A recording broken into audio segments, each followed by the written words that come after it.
Hello, everyone, and welcome to Empire of the Full Moon. I'm Mike Cadaver. We're doing today episode 4, and we're going to be talking about Slave Girls from Beyond Infinity from 1987. Before I get into that, though, I do want to mention that you might have noticed it took a little extra time to get this one out, but that's because I was working on Mike Cadaver's Horror Pub Trivia 2024 Halloween special. If you go to horrorpubtrivia.com, you can find all the details there. But basically, all it is, it's supposed to take the place of maybe a bar trivia where you go in there, except for this is all about horror movies, and it's a video where there's 3 rounds of 10 questions, and there's even an app, or it's actually a website that you can use to play along. But anyways, like I said, go check that out, horrorpubtrivia.com. It'd be super cool if you did. Anyways, let's get into here. Episode 4. Now, the movie I've chosen, like I said, to talk about is Slave Girls from Beyond Infinity, which is kind of a TNA movie. I mean, let's be real. The whole time there's 2 voluptuous women who are running around in leather bikinis the whole time, and it's fine. It was released, like I said, in 1987 by Urban Classics, which is a Charles Band subsidiary, and it had a short theatrical run. But I think most of us remember it from the old time cable programs. And, the thing is, I mean, I understand that this is a TNA movie. It's, very obvious. I mean, they're dressed most of the time, but they're not dressed in much.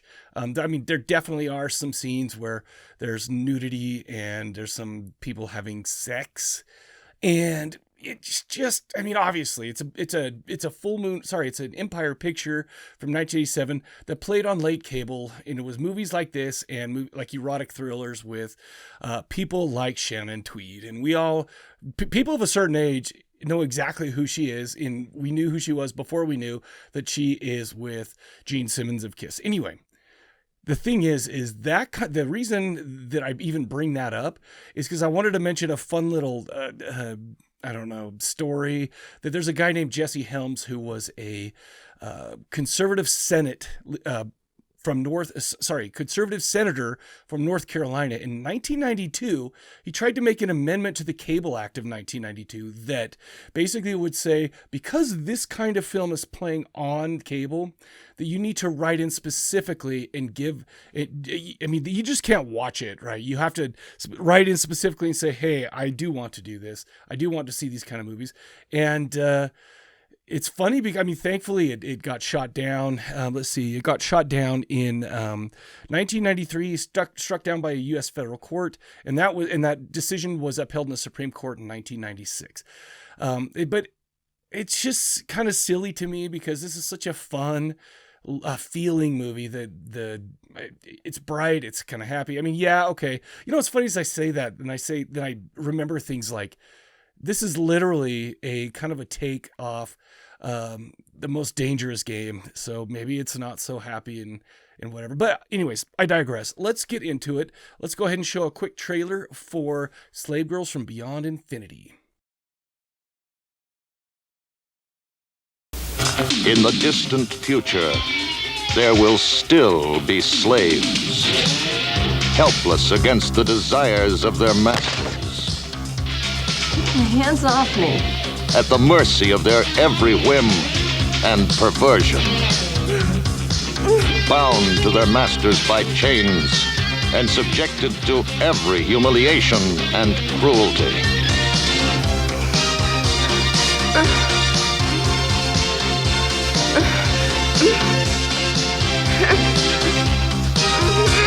They want more than their freedom now.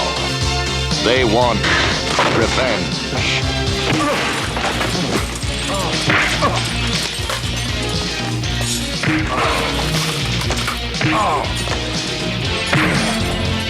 Feels good to be back in the saddle again. Engines hot. Anti-drive engaged.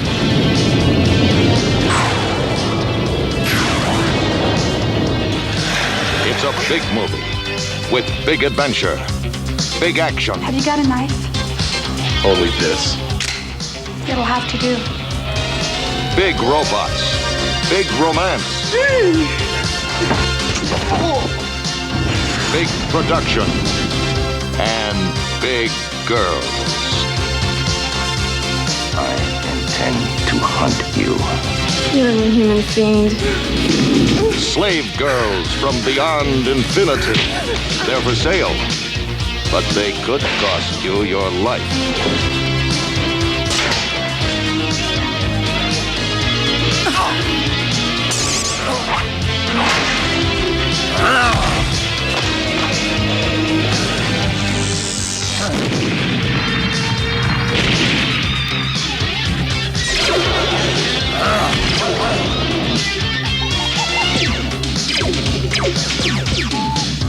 Slave girls from beyond infinity.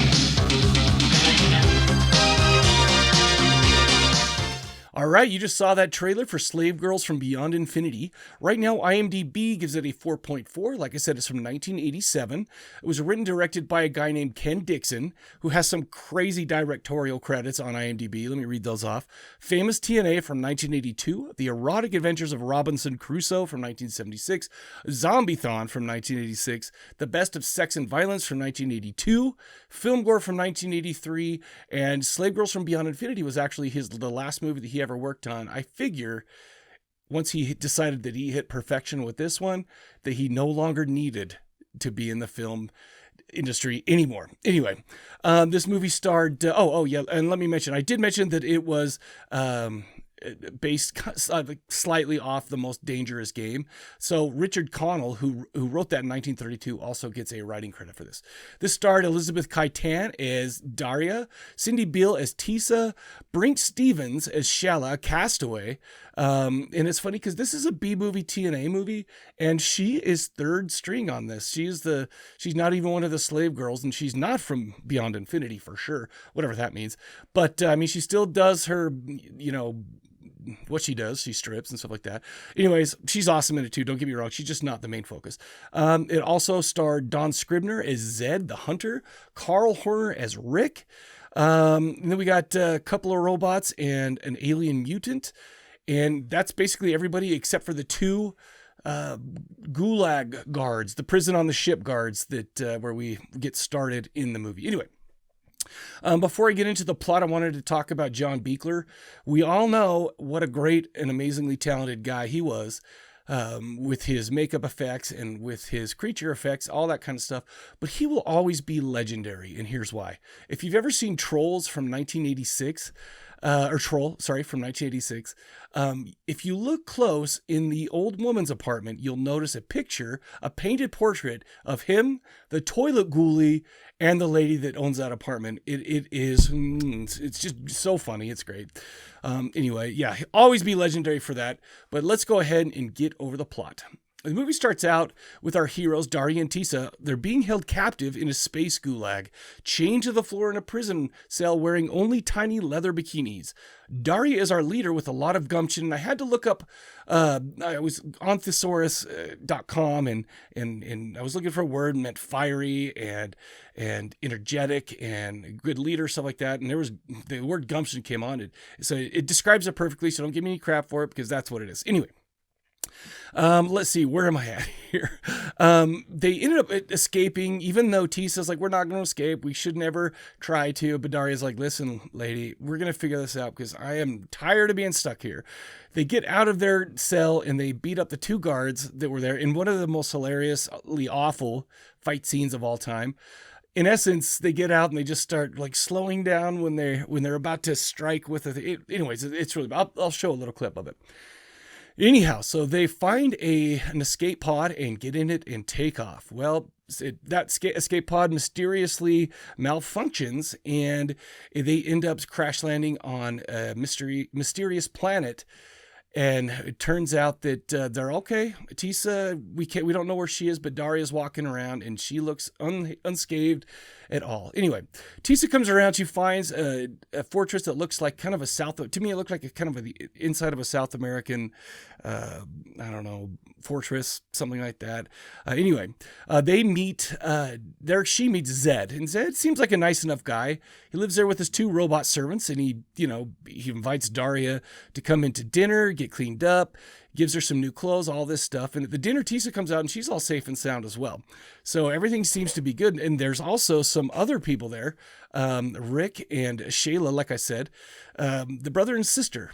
and they also crash landed on the planet, but um, we kind of, they're having a discussion at dinner time, and Zed goes off about how hunting is this wonderful thing, blah blah blah, and he starts to sound like an absolute psychopath. But anyways, while they get a quick moment to themselves, Rick and Daria kind of go into a corner, and Rick says, "You got to watch yourself because something is going on here." Anyways, of course, Daria, being who she is, she decides to go look in behind a door that's been closed the whole time, and when she does, this was later at night, she snuck out of her room.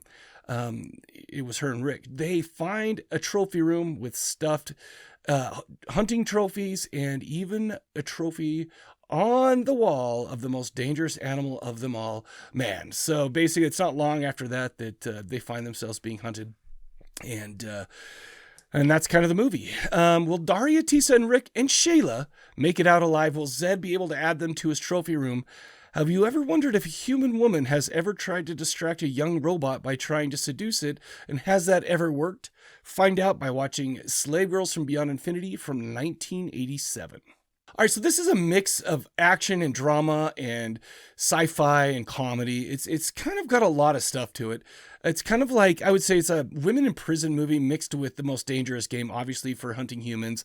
But it's ironic because even though they're in the gulag and they escape from that, the women in prison part doesn't really start until later on in the movie, and where, like I said, they get chained up to a pillar, all this other stuff. Anyways, I'll tell you what, though, you could make just a tiny change to the script here and there. You could change the costumes, maybe put the women not in bikinis the whole time. Not the whole time. That's an overstatement. Basically, 90% of the time. The other 10%, they're in beautiful like dinner dresses and like silky nightgown gear or whatever. I don't know what you call it. Anyways, if you change the costuming on that and you kind of change the tone a little bit, this could be like a super dark movie. But the thing is it's obviously a TNA movie, and there's not really, there's, like I said, there's not really much you could change to make it a whole different vibe, like not even changing the script too much. In fact, that's why I chose it for this episode, because it's just so fun to be watching that and go, man, you know what this could be? And it just kind of was like, man, we need to talk about that. And so there you go. Anyway. Okay, so getting started, my opinion on it is I think it's a super fun. I don't think they take it too lightly. I think that Elizabeth Kaitan as Daria, she takes over, and she's such a genuine, loving, courageous girl in this that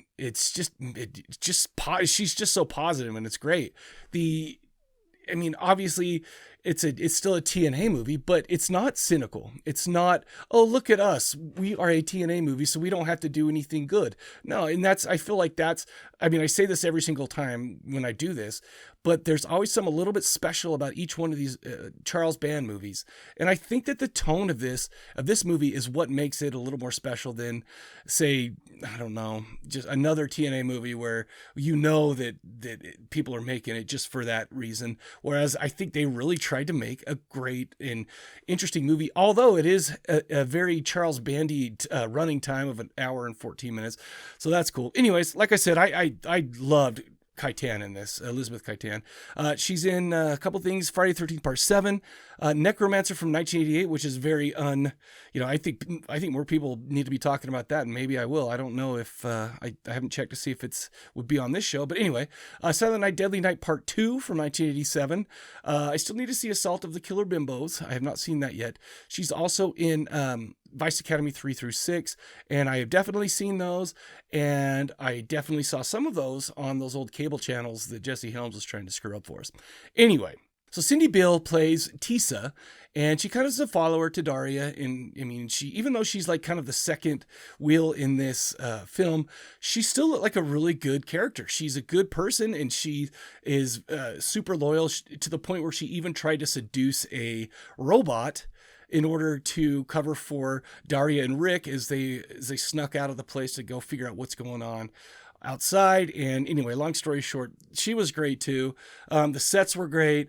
Obviously, I already talked about Beekler's effects, and also there is even a lot of comedy in this. Like the two robots hate each other. It's like they're like co-workers that just can't stand each other anymore. Like I said, the bumbling guards up top, and even the acting was great, except for maybe the bumbling guards. And then when Zed was going off about hunting, like I mentioned before.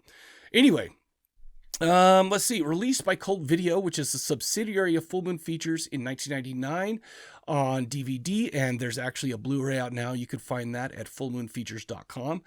This was a super fun one. I really enjoyed it. I don't really know what else to say except for go check that out. Definitely one that would be fun. Just don't watch it around people who get offended like Jesse Helms. But other than that, I guess that's it. So we'll catch you in episode 5.